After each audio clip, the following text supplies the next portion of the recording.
Number one, here we are looking to find the characteristics of this quadratic function. First of all, the domain. The domain is basically the x values, and there's an arrow all the way from left to right. So we can write the domain as parentheses negative infinity all the way to infinity, and a parentheses here. It's basically all real numbers.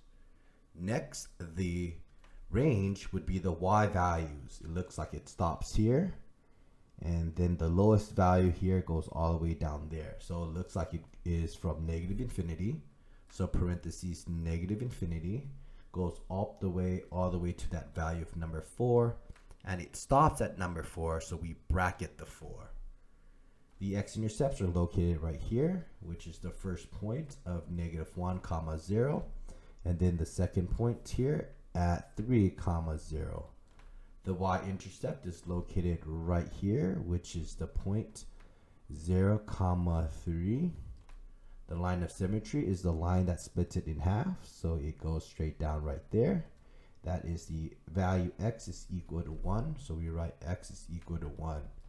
What is on the line of symmetry would be the vertex, and it is this point located right there. The 1 was the x value and 4 was the y value. That looks like it is the highest point. Therefore, we call that the maximum. The interval of decreasing, increasing is very simple, okay?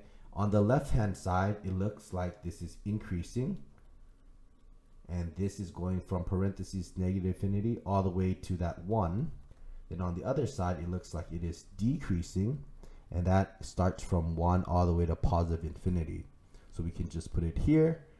Increasing was from 1 to infinity, decreasing was from negative infinity all the way to 1.